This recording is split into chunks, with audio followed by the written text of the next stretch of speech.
Hello बच्चों, तो हम पढ़ रहे थे आपका चैप्टर 9 मृदा।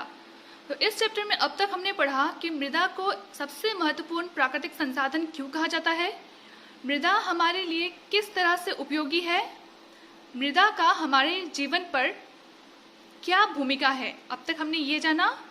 फिर हमने जाना कि मृदा अनेक परतों से बनी हुई है और मृदा को अलग अलग परतों में उसको अरेंज किया गया है और जिसको कहते हैं मृदा परिच्छेदिका यानी कि सॉइल प्रोफाइल।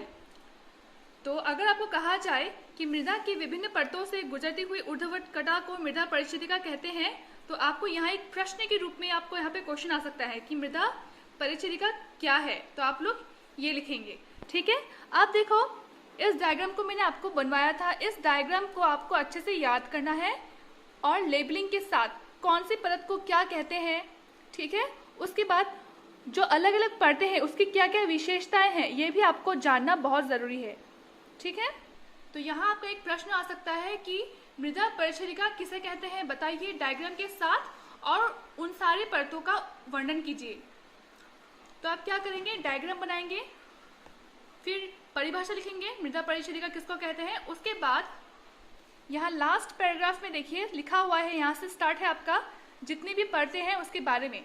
तो सबसे ऊपर वाली जो परत है वो ज़्यादातर गहरे रंग की होती है।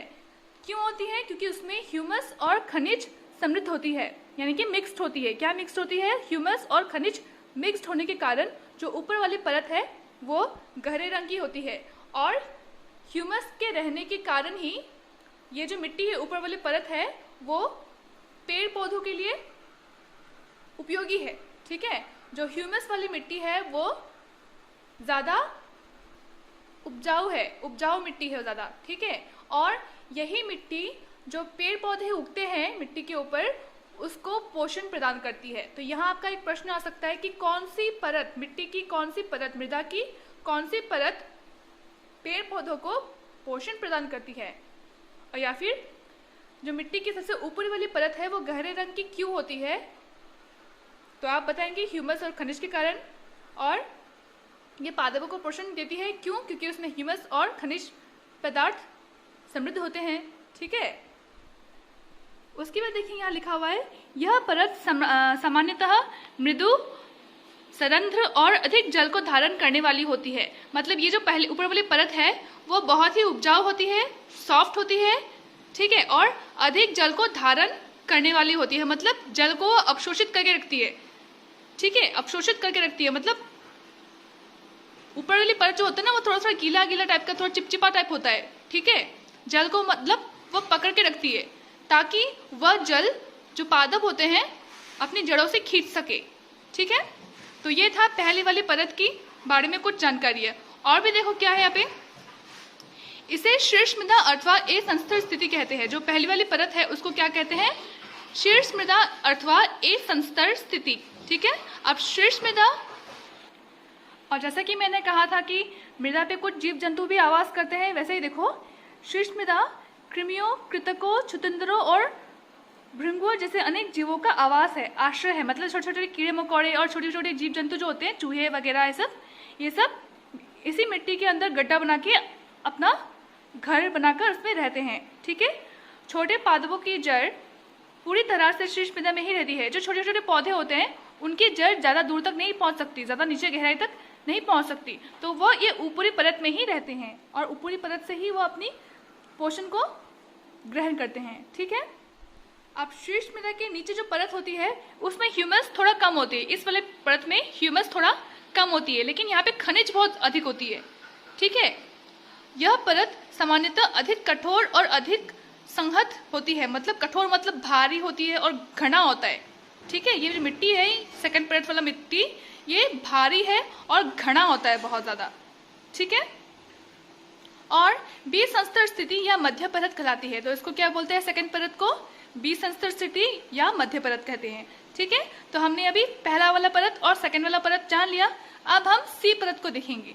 तो तीसरा परत को बोलते हैं सी संस्तर स्थिति, ठीक है, जो दरारों और विद्रोहयुक्त शैलों के छोटे ढेलों की बनी होती है। इसमें मतलब दरार होते हैं, बड़े बड़े चट्टान ना छोटे छोटे टुकड़ों में बट जाते हैं, तो उन्हीं से बनकर ये तीसरा वाला स्थिति बनती है, ठीक है ना, वही बोला है दरार, यानी टूटे फूटे विद्रोहयुक्त, मतलब फटे हुए टूटे हुए जो शैले हैं, चट्टाने हैं, उनके छोटे छोटे टुकड़े से बनी होती है, ठीक है। देखो टुकड़ा दिख रहा है इसमें, बड़ा बड़ा चट्टान का छोटा छोटा टुकड़ा, ठीक है।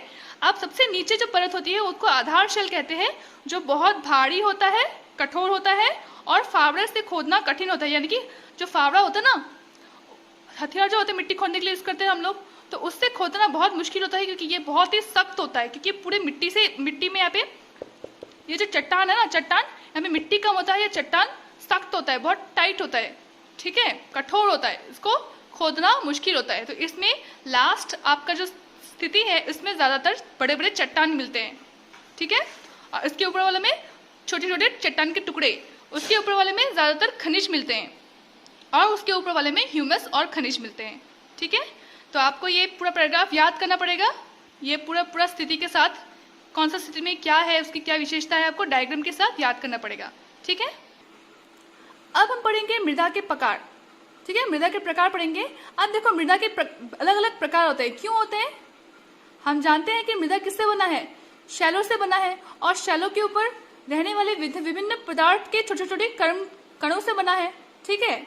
यहाँ पे लिखा हुआ देखिए, हम जानते हैं कि शैलों की अपक्षय से विभिन्न पदार्थ के छोटे छोटे कण से निर्मित होता है। मतलब जो चट्टाने हैं वो टूट टूट कर छोटे छोटे पाउडर जैसे कण बन जाते हैं। उसके बाद उसके ऊपर जो भी जैव पदार्थ थे वो मर के सड़ कर ह्यूमस बन जाते हैं, वो भी आपका मिट्टी के निर्माण में सम्मिलित होते हैं, ठीक है। और इन कणों में क्या क्या होता है, बालू होता है और चिकनी मिट्टी होती है। मतलब जो टूट टूट कर छोटे छोटे कण में हो गया वो बन गया बालू, और जो छोटे छोटे कणों से और ज्यादा टूट गया वो बन गया चिकनी मिट्टी, ठीक है।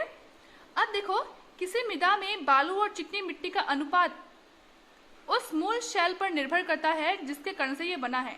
अब मिट्टी में कितना बालू है और कितना मिट्टी है, मृदा पे कितना बालू है और कितना चिकनी मिट्टी है, इसका अनुपात किसके ऊपर निर्भर करता है कि किस शैल से टूटकर वो बना है, ठीक है, किस तरह के चट्टान से टूटकर वो बना है उसके ऊपर निर्भर करती है।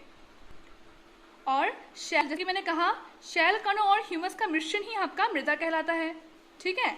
अब जीवाणु जैसे बैक्टीरिया, पादप मूल, केंचुए जैसे जीव जो होते हैं वो भी मृदा के ही अंग होते हैं। जब वो मर जाते हैं, सड़ जाते हैं, तो वो भी मृदा में मिक्स हो जाते हैं, ठीक है, तो वो भी मृदा के निर्माण में सहायक होते हैं।